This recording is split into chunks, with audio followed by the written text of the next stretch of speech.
Hi guys, welcome back to another edition of What's the Matter. Liam here again. This week I've got Paul from the Redman TV as my guest. A few things to get through. Obviously, there's the outstanding issue of last night. We'll come to that. First and foremost, though, if all you haters can recognise that I don't have any pit stains, I'm clean and good to go. As well, like I've worn white. I've made a matter of principle that this week's going to be about football and not about what I'm wearing. Secondly, that is a nice jacket, actually. I must admit, apart from the shite on it here, like I've got a Liverpool version of that with the red from when we used to have a. That's just shite then, isn't it? No, I don't even know what Warrior, is that what they're called? It's New Balance, mate. It was New Balance, now it's moved on from the previous shit. Everyone wears New Balance trainees. Anyway, can we go back to football? Go on, So, during the week, and I'm sure you've seen over the last couple of weeks that we've been talking about Jesse Lingard. I know he was dropped yesterday, but just as a bit of a talking point to start with, a colleague of mine during the week compared Jesse Lingard to Kieran Richardson. He's pretty much the same player. Richardson had eight caps. I think Lingard's going the same way. Will he end up the same way? I personally think Lingard is not good. You've seen the past couple of weeks my opinions on it. Everyone else is kind of having a go at me because they seem to think I know he's not young, but he's the next up and coming thing and he's a local lad. Will he go the same way as Kieran Richardson? Leave your comments below and let us know what the story is. From here, I suppose... That's some damning criticism of Kieran Richardson. What? I mean, to be fair, he's had he's had a career, hasn't he? Richardson? Career out of football. What a terrible career. No, but he's had a career largely in the Premier League, hasn't he? He's had a decent career, but I'm not defending him. I'm saying that is a horrible. That is a horrible. You think that's a bad criticism? Yeah, you could have said Jonathan Greening. So, you know what? I was on, funnily enough, you should say that, completely randomly. I was on Facebook this afternoon, and they were doing those stupid quizzes you have. Can you name a player from 1972 who scored against nobody? And one of the questions was, who's this player pictured above who won the treble with United in '99? And Jonathan Greening was the answer. Yeah. There you go. Up there with Jesper Blomqvist. I know, Jesper Blomqvist. He's played in the final. Mad. Anyway, moving on. Suppose, big talking point, mate. You'll notice if you know the days of the week thing, today's a Tuesday. If you went to school at all. The reason being for the match last night, the reason being for the game last night, so we thought we'd do it today, and the reason why Paul's here as well. So, initial thoughts? I'm disappointed we didn't win, because I'm disappointed when Liverpool don't win games of football in general, to be honest. I think when did I expected it to go, to be perfectly honest? I did the collabs. I was sat here with Sam last week, and I said that's how it would go. We did collaborations on the Ball Street channel. I said that's how it would go. I did a tactics video. I said that's how it would go, and that's how it went. So I was more frustrated that we knew how it was going to go, and we could do nothing about it. And it actually happened like that. It's like someone saying, "Is the day you're going to die?" And you're just looking for you know when that's going to happen. Nothing you can do about it. Just living for that moment. It was a slow, painful death watching it, mate. It really was. I watched it in the house by myself specifically, so I didn't have to deal with scourgers if we lost. Right, and I was screaming at the TV, "Move forward, move forward!" And I said on the show last week. Did they hear you? No. What they hear me was my daughter asleep upstairs, and she woke up to interrupt me. Anyway, but I said on the show last week I thought it would be a high-scoring game. It was a matter of who could defend better. Well, I couldn't have been more wrong, could it? It was a disgraceful game of football. Disgraceful. It was the complete opposite of what I thought it was going to be. I'd said to finish off. Why did you think that? Because that's how Mourinho plays football. But he bought all these attack-minded players. Well, supposedly attack-minded players, and then he plays Ashley Young. That's insane to me. Ashley Young, come on. The reason he played Ashley Young was because he needed to defend against Klein, and Ashley Young was the closest thing to left back who could play on the wing. The reason why he played Rashford on the right is because he was fit enough to keep up James Milner and maybe attack if he could do it. And he played Fellaini. Don't even get me started on Fellaini. and Herrera. Herrera had the game of his life last night, in fairness to him, but everyone else around him. I think it was Mourinho's tactics as opposed to anything else. But that's what he does, mate. That's what I was saying. There was no surprise to me. That was always what he was going to do. I'm surprised you had as much of a go as you did in the first 20 minutes, half an hour. That's not to say you really did much. Yeah. But you did. United had the first half. We're talking percentages of difference. Yeah. It wasn't like United battered us or anything, but I'd say you looked a little bit more threatening, particularly in the first. I think we won the first and second ball a little bit more. That doesn't necessarily mean you're threatening in front of goal. We had one shot on target the whole game. Yeah, what a save though! What a save! What a save! I don't care. That has to be save of the season. What a save! He's 10 yards off the ground. Anyway, we'll come to that later on. But I was, and Brian Giggs said it best before the game. He said that you're not going to see any of the ball or have any time on the ball in the first half at Anfield because Liverpool had just come at you. And what you need to do is win the first and second balls, which is what we did for the majority of the first half. Second half, I thought we'd come out and we'd have a go, and we didn't. And Mourinho played the stupid 10 men behind the ball, hopefully headed up to Ibrahimovic and maybe catch one on the break, which kills me. My thing for you, look, I honestly don't give a shit about you in any way, shape or form. Shocked. So if you're unhappy, that's boss, as far as I'm concerned. But the thing that feels a bit weird to me is that the way he's spinning it out of the fact, like, well, look, we've gone and done a job at Anfield, like as though that's to be held up. And like, I've got no problem with a team coming and trying to stifle a game of football. Look, Stoke and West Brom have made, Premier League survival, Premier League careers out of doing it. But that being said, they didn't have the world's most expensive footballer in the team, and didn't have Zlatan Ibrahimovic, didn't have these talents at the disposal. And to make out like it was an achievement, like, because go and get a point away from home is a decent result, but to not really have a go, and from Liverpool perspective, we've gone to Arsenal, we got a draw at Spurs, we went for that game, we went to Chelsea, we went for it, we took 7 from 9 points in those away games. We went to try and win those games. We could have gone and done that, but I'd have been disappointed in us. I can't believe I'm going to say it, but I completely agree with you. I'm disgusted that I agree with you, but I do. I'm sorry. I am, but I after the game last night, I had a full-blown, not necessarily argument, more debate with some of the other lads from the United People's TV channel, and basically saying that we're Man United, go and have a fucking go. Stop. Why is it acceptable that we pander to fucking Liverpool? Why are we going there and playing for a point? Last night we weren't Man United. We're a team of Mourinho Select 11. Yeah. We need to be going and battering teams. You shouldn't be scared. What are you scared about? Ferguson did it for years. So did Busby. I mean, to a certain extent, Tommy Docherty as well. Why can we not have a go? What are you so scared about? You can go to Stade de l'Alpe in the European Cup semi-final, 2-0 down and beat them 3-2. Well, you're going to stand off and let them come at you. The same goes for Liverpool. I mean, probably our closest rival. So a team that, realistically, who would probably hold the clout, for want of a better word, that you would give them a bit more respect. But that's a game you want to be going in and emptying people. Yeah. That's a game you want to be having a go. I mean, all right, emptying people's a bit strong, but you see what I'm trying to say. You're right, though, you see what I'm trying to say. No, you're dead right. You shouldn't be standing off them. And the other lads were saying that, if you look at it at the end of the season, Mourinho has won leagues on going away to teams like Liverpool, maybe Chelsea at the weekend. There's another nailed on nil draw, isn't it? And come the end of the season, he's won the title.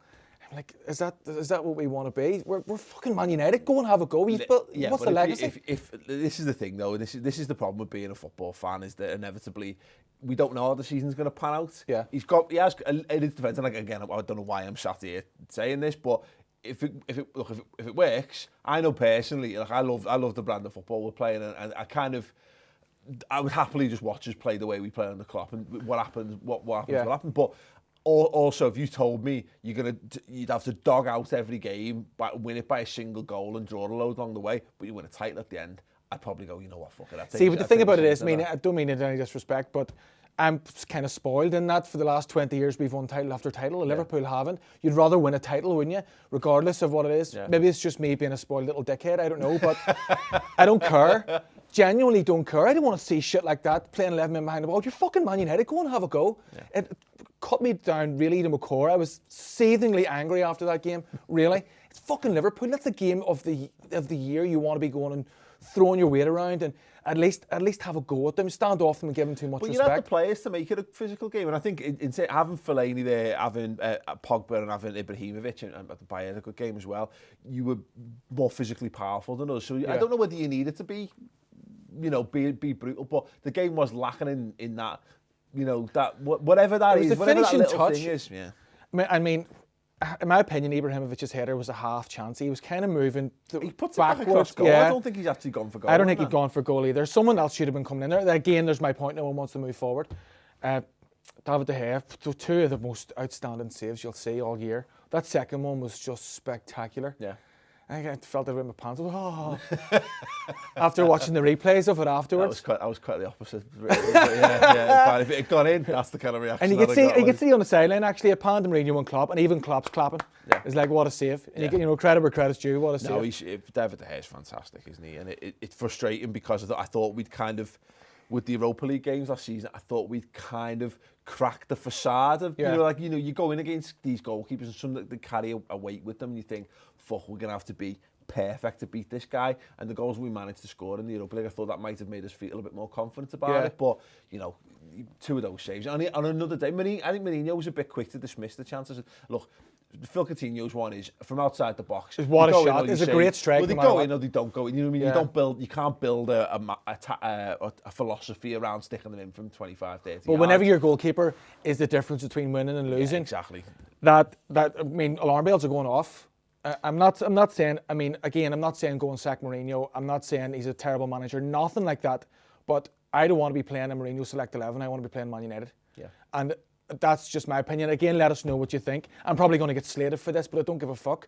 The legacy of the past 50 years at Man United would suggest that at least we should fear no one and go and have a go. If we lose, we lose. But against Liverpool, we should be going and having a go. Which brings me along, I suppose, to our team selection. I know we touched on it before, having Fellaini in there. It just screams defensive, doesn't it? And then everyone's saying drop Rooney.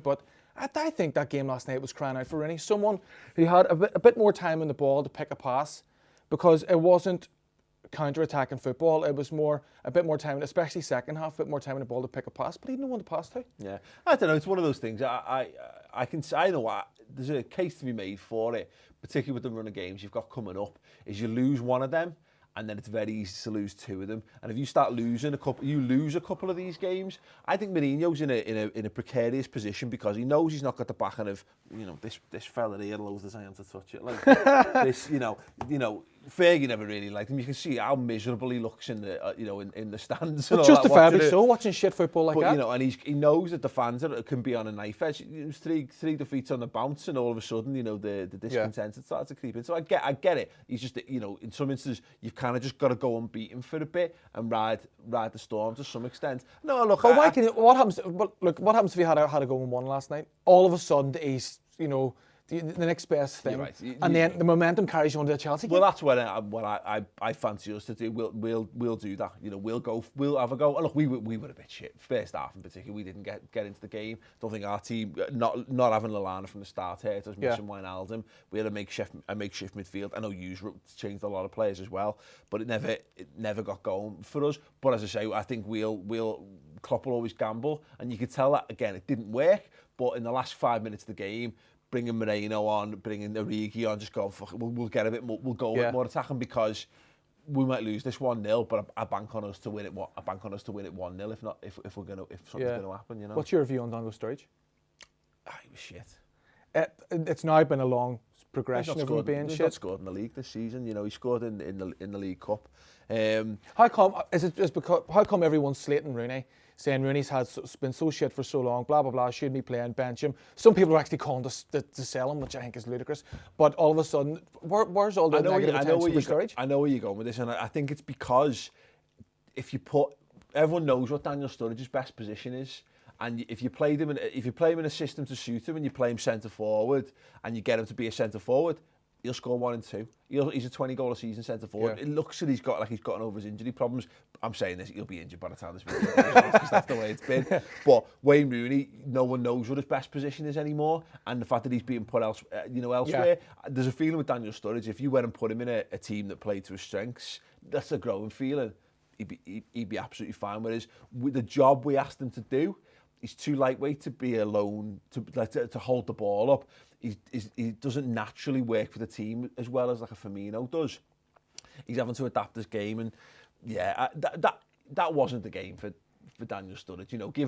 Particularly given how little time and space he had. For a striker of that, the same goes for Rooney, I suppose. For a striker or a centre forward, whatever you want to call them, of those kind of calibers, that should be the game. No, it should be, but you look at how much better we were when we put Firmino back up front and we brought Lallana on. Look at what Firmino's doing. He's dropping off. He's playing little balls around the side. Lallana's looking to get in. Coutinho's looking to get in. Milner's looking to get in. Yeah. Daniel Sturridge wants to be on the end of that stuff. And when your focal point is all this, when you've got guys you're packing, you've got 6-7 guys in front of you, the game's not set up for that style of footballer. You need to do a job for the team, and that's not Daniel Sturridge's first inkling is to be the guy who scores the goal, and that's fair play. There's nothing wrong with that, because that's what makes you a great centre forward when you get given it. I just wonder whether the game has moved on a little bit in terms of whether he can do that. I think if you put him up front with someone else, he'd probably be fine. But we don't play two up front, so he doesn't. Again, he doesn't have the natural work rate required. Maybe he can learn it, but yeah, he was terrible. I thought Bailly took him to town last night. He didn't really have much to do because we basically stifled Liverpool from the start. To me, it was park the bus, and it broke my heart in some more ways than one. But it did. It's just anti-football to me. Yeah. It is. How can he go and Anyway, well, I'm just repeating myself. Like I say, and I don't want. Why am I the positive fucking? Why am I playing the role of positive United fan on this? Like, but again, if it shouldn't be underestimated. And this is, like I say, this is because as a fan of a club, we've gone far too long without a league title. 3 or 4 years becomes 5, becomes 10 before you know it, and just nipping that in the bud. And if this is what it takes to get you to just literally nip it there, get another title just to keep you ticking over. You might find that shouldn't be the case. And here's another question, and I want your comments on this as well at home. If Moyes, Van Gaal were slated for playing exactly the same way, negative football for the last 3 years, 4 years, right? Van Gaal won the FA Cup last year and got sacked because of his shit football. Why is it excusable for Mourinho to get away with the same thing? Is it just because, well, it's Jose Mourinho, got accepted? This is one of the arguments I was having last night. No, I'm not going to accept it. I'm not going to take it. We're fucking Man United. Yeah. Why are we going to accept to play shit football? That's why he lost his job last year. Oh, he's a bit of a dickhead into the bargain. But that's besides the point. Yeah. But honestly, though, why? I mean, the same would go for Liverpool. If you're playing shit football, what would you do? You'd sack your manager and you'd move on. Yeah, no, we don't. The same thing happened with Brendan Rodgers, didn't it? So, I mean, again, let us know what you think.